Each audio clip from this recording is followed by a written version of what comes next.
Hi everybody, welcome to the So Essential vlog. I'm Lucy and I'm back. I'm so excited to be here. I've missed you all so much. I want to say a big hello to our new subscribers because we've had lots of you during the lockdown period as well.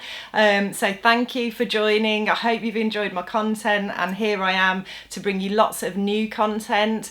To all our loyal long-term subscribers, thanks for hanging on in there. I've missed you all so much, but I'm hoping to get back to vlogging weekly now if I can. I'll do my best. You know, there's still a lot of other things going on in the business. We've had a big transition period. We've had lots of changes to deal with, of course. So there's still lots of things going on there that I need to be involved with. But I'm hoping I can get back to vlogging a lot more regularly. And I just wanted to say a massive, massive thank you to everybody for your support during what's been a really difficult time the last few months. You know, it's been really challenging, lots of changes, lots of pressure, lots of difficult things to deal with, and our customers have just been amazing. We've had some absolutely lovely emails from people that have really put a smile on our face in the office, people joking that we've kept them away from the wine and the biscuit tin by providing them with the sewing products that they needed. So, you know, thank you so much all of you for your support and for all the lovely comments on the vlog. I know I haven't been able to keep up to date with it all, but you know, we do read them, and thank you so much for all of that support. So today I'm going to share with you my latest makes. There is a link to our website and our blog below, and I'll also pop links to everything I talk about today below as well, so you'll be able to get onto the website and have a look at those. And the first thing I'm going to talk to you about is this lovely button down blouse which I've made, which is McCalls 8040. So it's a simple button down blouse with princess seams at the front, which give you that lovely sort of fitted look, and then princess seams at the back as well. And then they've got these gorgeous statement sleeves which are gathered at the shoulder there. I just think it looks really pretty. Got that sort of peasanty little house on the prairie vibe that I'm always talking about, which has been very, very popular in recent years. And then this lovely gathered sleeve here that just goes into a little cuff. And I think the fitted bodice with the voluminous sleeve, I just think it sort of balances it out really nicely, and I absolutely love wearing this blouse. It's super, super comfortable. It doesn't feel too dressy, it feels quite everyday, but then it's got these nice little interesting design details which I really like. I made it in this super soft, gorgeous brush cotton in this like cornflower blue colour. Unfortunately, we don't have any of this fabric available anymore, but there are lots and lots of other fabrics on the website that you could make this blouse in. So you could make it in like a cotton or a crepe.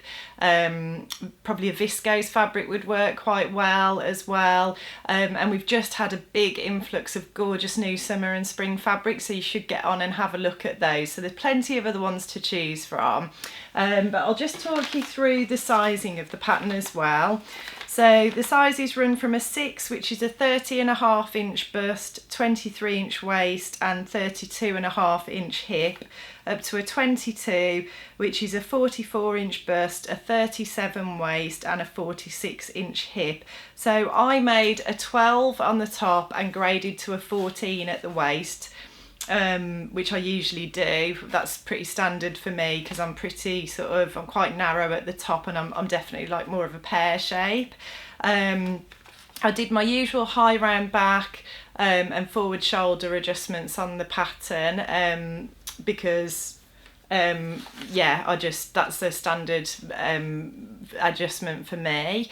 And then the only other thing that I adjusted was, I think I took the princess seams in a little bit over the bust because I am quite small busted, so I was able to just taper those in slightly at the bust, which seemed to work really well. I'm very, very pleased with the overall fit. I didn't need to make a lot of adjustments at all. I thought it seemed to be really well drafted. In terms of the construction, it was incredibly easy. What is funny though is that it's finished with the button band on the inside, which is like a facing, I suppose. So there's a facing which sits inside the garment here and then acts as the button band as well, where you put your buttonholes and your buttons. And And I'd made a blouse previously where it had a visible button band on, so in my head, not reading the instructions, as you do, I was thinking, oh, so the button band will be on the outside, and I thought I'll just pin it together and try it on and make sure the fit's okay before I sew it all up. It was absolutely massive, because obviously there would have been an extra like inch and a half or something here on both sides, and I've actually got photos, because I thought I was going to have to do some mega fitting adjustments. I was like pinning it all in place and taking some out of the princess seams, and I was taking photos because I thought, oh, people will be really interested to see this. And then the penny finally dropped. The button band is supposed to be on the inside of the garment. The fit is fantastic. What have I been doing for the last hour? So that was all quite hilarious, and one of those silly mistakes that I'm sure we all make from time to time. So I just thought I'd share it with you in case anyone else was as silly as me, but you're probably not. You probably wouldn't do that. I think it was when I looked at the picture on the front of the pattern packet that I realised, oh, the button band isn't visible. Yes, what am I doing?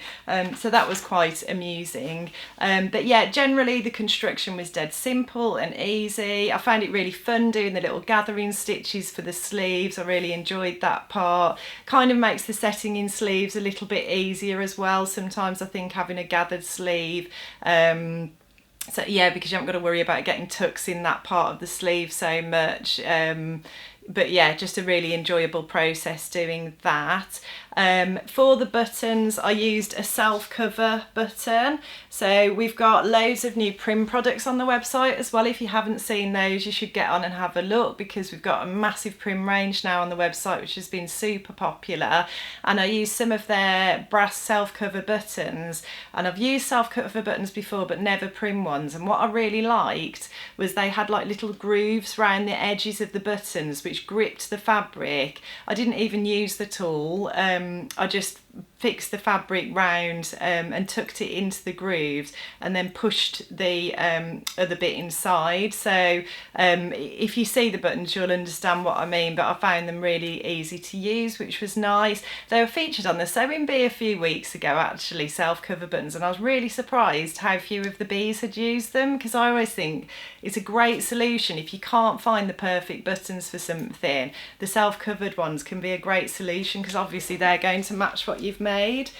In terms of the length, I kind of wish there was like a cropped length. I think I made view B, which is the non-crop length, and there is a view A which is even more cropped, but view B really isn't that long on me. I mean, I've got these these are my ginger jeans that I made. These are high-waisted, and you can see the blouse, I can only just tuck the blouse into these, and I did look at that, I did check it when I was making it. I thought, oh yeah, there's loads of room to tuck in there, because I do like to tuck things into my high-waisted jeans, but in hindsight I would have made it just a little bit longer next time. I'm 5'6", just for reference, and I'd probably say I'm pretty average proportion wise, so yeah, that's just a little thing I would do differently next time. I thought that the way they finished the hem, or suggested finishing the hem on the pattern, was a bit awkward. I can't remember why, but they sort of suggested basting it down and then lifting it up to finish the edges, I think it was. There was something just a bit strange about that, but what I did in the end instead was I just overlocked the edge, the raw edge, and then just top stitched it down. And that gave me a really lovely, neat finish here. I think I did the hem first, and then folded the facing over and stitched it down, as you can see there, and that worked out really well. So yeah, overall, I would highly recommend this pattern. It was a lot of fun to make. It was easy, as long as you don't lose the plot completely and imagine it's a completely different design to what it is, like I did. And it's super wearable, but just feels a bit more fun, a bit more of a fun and interesting everyday garment than your average blouse. So yeah, it's a definite winner from me. The next make I want to share with you is this simple t-shirt with a sort of grown on sleeve, so no separate sleeve, a simple neckline, and it's I'll just show you the length. It's that sort of length if you've got it untucked, and I think it actually falls quite nicely. There's no bust darts or anything like that, but the shape just kind of falls quite nicely, I think because of the grown on sleeve. It's dead straightforward. It's just 2 pattern pieces, so it's a really super simple, quick and easy sew. I like to wear it tucked into my skinny jeans, my high-waisted skinny jeans. That's the look I like to go for, and it's just a great simple basic t-shirt. So the pattern is New Look 6217, which is actually for woven fabrics, but this fabric that I used, it's a lovely cotton jersey fabric that we've got. I absolutely love this stuff, and we do it in a blue. This is the pink and grey stripe, and then we do it in a blue and grey stripe as well. It's super soft, it's beautiful quality, it washes and wears really well, you know, and you can just tell that a jersey is a really nice high quality jersey. It's one of those, it's just beautiful. So yeah, I decided to make it in a jersey fabric. I found out that this pattern actually, it seems, is super popular. There's lots and lots of people. When I searched on the hashtag on Instagram, there's loads of people who've made it and said, oh, this is an undiscovered pattern that should be an absolute favourite, you know, great wardrobe staple. There's two tops, a sort of cardigan, a loose-fitting cardigan, some trousers and a skirt, but the simple t-shirt seems to be the one that everyone goes for. It is suggested for woven fabrics, but I just sized down. I made a size 10 instead of a 12, because the 12 is for a 34 bust, which would be me, and the 10 is for a 32.5-inch bust. And I made a 10 all the way down because I could just see it was quite a loose fitting design. I think I actually tried the pattern pieces against one of my favourite t-shirts, and I was like, there's loads of room in there. I can get away with sizing down. Just so you know, the size range goes from a 10, which is a 32.5-inch bust, 25-inch waist and a 34.5-inch hip. Now, just for reference, 25-inch waist, I'm a 29-inch waist, so that just shows you there is plenty of ease in it, and that's why I got away with the 10. Yeah, I'm like a 38-inch hip, I think, and it's for a 34.5-inch hip, so there's plenty of ease in it, and obviously I was making it in jersey, which is why I sized down. It runs up to a size 22, which is a 44-inch bust, 37-inch waist and 46-inch hip. So there isn't a great deal to say about this one. It was a super simple sew. I made it up on the overlocker. It's literally 2 pattern pieces, so the front and back get sewn together. The neckline I just tucked it in. I used some stay tape. I'll try and remember to put a link below. I used some stay tape around the neckline just to prevent it from stretching out, or you could use stretch interfacing or something similar, and then I just pressed it in and top stitched it down. And then I used my cover stitch to hem the sleeves and to hem the bottom of the t-shirt. And okay, it's not the most exciting thing in the world that I've ever made, but it was a lovely, quick, simple make. It's very easy to wear, and I think I'll get plenty of wear out of it, and I probably will make a few more, but generally I just am on the quest for some nice t-shirt patterns. I've tried quite a few, and yeah, if anyone's got any recommendations or favourites, just pop them below in the comments. I'd be really interested to hear. I'm thinking of doing a linden, but I've made a Nora before by Tilly and the Buttons, and I'm kind of thinking, are they going to be a bit too similar? Is it worth making the linden as a t-shirt in like a more stable knit? We've got some lovely t-shirt fabrics on the website because we've had this big influx recently, so it's definitely worth getting it on and having a look at those. But that is it from me today. So as I say, absolutely wonderful to be back.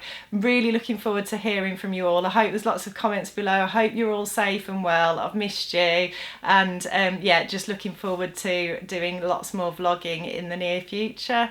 I'll see you soon. Bye.